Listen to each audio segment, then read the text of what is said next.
Right, there is my convoy. I'm not on there. I'm going to pull out here and here we go. Yeah, it's always fun moving the combine. It's not a bad time of night to move it. It's just after 7:30. So commuter traffic has calmed down. There's not too much traffic out. And away we go. Put the revs up. Charlie's going quite steady. Here we go. Yeah, well, I'm pleased to report the linseed is done though, which is the good news. So we've got to get back to the home farm to do the wheat. And that's a 2-mile drive on this thing, which is a bit wide, as you can probably tell. People are normally really good. God, a coach. We don't need a coach, but he'll realise what's going on. And with a bit of luck, he'll pull over. Is he going to pull over? I think he is. Brilliant.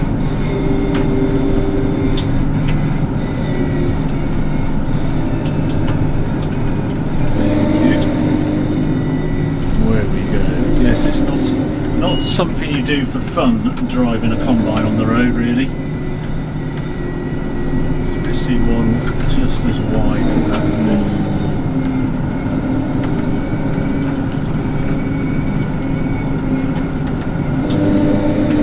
Yeah, but linseed went well. Pleased about that. We replaced that.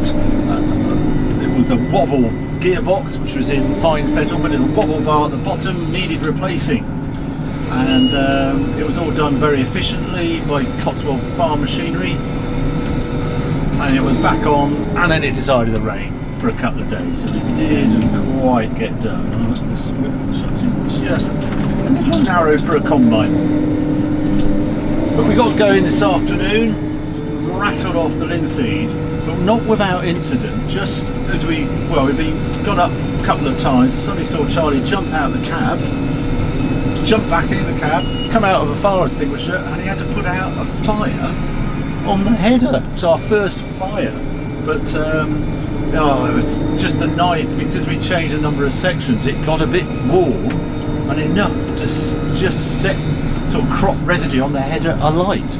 So that was rather too exciting for the afternoon, really. But after that, all plain sailing. Linseed's in the bag, and now we go back and we'll put it to work in the wheat, which is a bit trickier because we have to chop the wheat straw, which I'll explain on another video. But basically, we incorporate the wheat straw. The linseed, we have someone who has it, all the linseed. He has a big sheep farmer. He likes to put it underneath the straw at the beginning of the winter, and it just helps the straw last and keeps the straw drier in sheep lambing sheds. I can't go that fast, Charlie. This is it. This is my top speed. Quite no 20. Is that my speed? 25 kilometres an hour is my peak speed. Charlie, come back. Race going on. He doesn't want to lose his header in the field. Right, we're here and combine that wheat over there. It's a question of putting that back on the combine. Come on, focus. You can do better than that. There we are.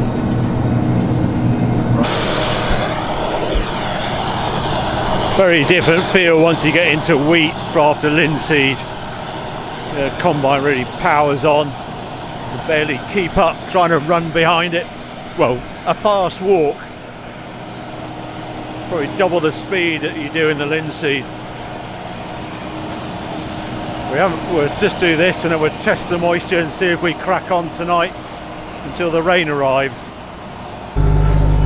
Slight panic in the wheat because suddenly we got a load of green grain, and we certainly don't want, you can see in there all the green grain. That's shocking. I don't know if it's just because it's on the headland, but that's too much green. Moment of truth, whether we've got a late night ahead of us or we pack up. We pack up. 17.3%. Don't want to be combining wheat at that. Anyway, time for a beer. Okay, well, last time you were with us was 3 days ago, Thursday. Today is Sunday, and when we turned up in the week that evening, I was fully expecting to charge into the week until it rained. I was pretty surprised by that moisture meter reading I got of 17.4%. What I'm actually looking for, when you combine wheat, the millers want it really around 14.5% moisture. The trouble with 17% moisture in wheat is if you put it in a store and pile it high, it won't store correctly. It will go warm. It will start to compost even if you don't put any air through it and things. So I can't combine it at that sort of moisture. I need more sun, etc., to get to it to bring the moisture down to a, well, at 15.5 absolute tops is where I look for. So a bit of a dilemma, and we still haven't done any more combining because after the rain of Thursday night, it absolutely hammered down yesterday, Saturday. This big storm came across the UK. And the trouble with wheat, if I look at wheat compared to barley, I've got some barley here, not a very nice sample. Barley is called a sort of naked grain because the grain is actually outside, and when it's sunny, it dries out quicker than wheat. Wheat, this is the wheat here, this is Skyfall, this is a milling variety, and it's a bearded wheat, so it's quite unusual having these awns on it. But the wheat hides inside that chaff, so when the sun shines, it doesn't actually go directly on the grain like it does with barley. I just take these heads off, I grind this up like this, and there we go. It hides inside the chaff. There we are. And so it takes another day or so to dry out because it hasn't got this direct sunlight on it. So I need at least 2 dry days before even thinking about combining the wheat. So we're sitting around doing nothing. And I'm just turning into grumpy farmer because I've looked at the week's forecast, and the maximum we get Monday and Tuesday dry, and then it rains again. So I'm back to square one. Time's sort of ticking on as well, and wheat doesn't like getting rained on either. You've got to remember what the seed is there for. It's not actually to make bread out of. Its job is to grow another wheat plant, and once it's dried out and sort of vernalised, that means it's sort of sat there and dried right out, and then you get some rain on it. It's a bit like putting seeds on blotting paper. If it stays damp long enough, that grain will say, oh, it's time to grow, and that just destroys it. Well, one, destroys the quality of it, you can't sell it for milling wheat, and 2, the yield disappears because all that starch that's the reserves for that plant to get going and the little grow point all start growing away, and the weight of the grain goes down. So it's a double whammy. So that's why I'm just thinking, I do hope this weather improves. I tend to compensate for years like this by having a monster combine. We only need 3 to 4 days and we've finished harvest. So in all, I need 5-6 days of dry weather from start to finish, and then we're done for the year. And then we get on with cultivations and things like that. So yeah, bit tricky at the moment. I might start investigating the Plan B syndrome, because this is a milling variety. It might actually be well worth getting an outside contractor to combine it wet and then getting it dried, which is quite an expensive operation. It'd be £20 a tonne, but with the milling premium it might be worth doing. Just something I don't normally have to do, but maybe this is the 1 year in 10 when we get a really wet year and it's the only way out. Anyway, the other thing I thought I'd show you while we're here, we do a lot of baling with the straw, and we've done all the barley and we've done all the linseed. So I thought I'd just take you off and we'll go and have a look at them, baling the linseed first and then on to the barley. Well, we combined this field of linseed yesterday, and they're straight in here with these balers. These guys round bales for bedding really, but not bedding as you use in like you might use straw. This goes as like type 1, so the guy who's doing this has a huge block of sheep, several thousand. over the winter they're brought in for lambing, and they put this linseed down because it's sort of tough straw, so they put it down first, and then it doesn't rot down as quickly as the straw does. So then you put the straw on top, and it just means you don't use less straw. So it's a really good way of using linseed up. Is he about to pop a bale out? Is that why it's doing that? There it goes, out it comes. Yeah, round bale. You've got to watch round baling when you're on a hillside, because sometimes you release a bale and then you watch it and you think, oh no, and you watch it tumbling down the slope thinking, no, please stop, please stop. And quite often it doesn't until it's gone through the fence and across the road. You only sort of do that once or twice, and then you realise that you open it up on sideways to the slope. But yeah, it's a beginner's mistake when you're round baling. And I think they've done. Off to the next field. Okay, here's the straw bales, known as big bales for fairly obvious reasons. These can weigh 700 kilos, 750 kilos, something like that. There's about 150 bales here. And the straw bales will just come out the wind.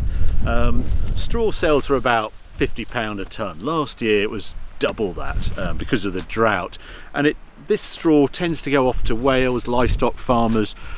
They use barley straw quite often just for feeding, just as a bulking agent. Animals like to just chew on it. They fill stomachs up with that, as well as the rations and things, and also bedding, of course, as you do with wheat straw.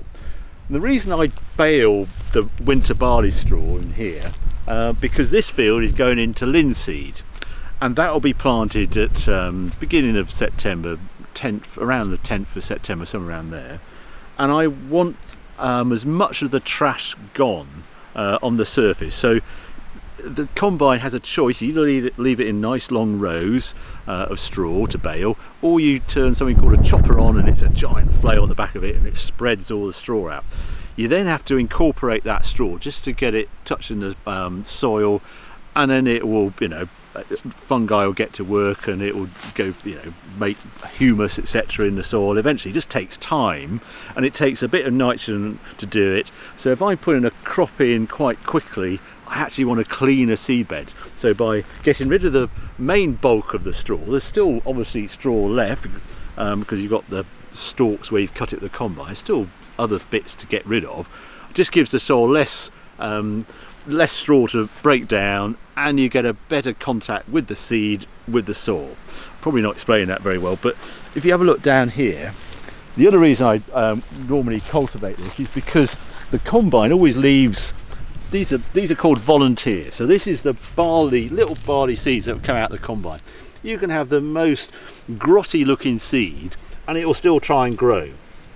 So you tend, because it's been so wet already, the volunteers are already coming up. This has only been combined a couple of weeks, and normally I'd have to cultivate it to get a bit of soil contact and a little bit of dampness, and it would grow. But this year, because it's been so chuffing wet, it's growing already, which is sort of good. It means I'm less of a panic for the cultivations, but I just need to get that cultivation to get the rest of the straw, bit of soil contact, and just to start to break down. If I look over here, I'm paranoid on compaction. Lindsay doesn't like compaction, so what I'm looking for is a very easy till. You see that soil is barely touched. That'll make a lovely seedbed very, very quickly. The dilemma is, because we've had balers on it and the grain cart and the combine, all the soil doesn't look like that. So that's the other reason we'll get the cultivator out. And that's my job on Monday, tomorrow, while I twiddle my thumbs waiting for the sun to come out. So there you go, there's a bit of an update what's going on Harry's farm. I hope you enjoyed it. Keep subscribing, thanks ever so much. 1,500 subscribers last time I looked, really good, and there'll be more videos coming along very soon.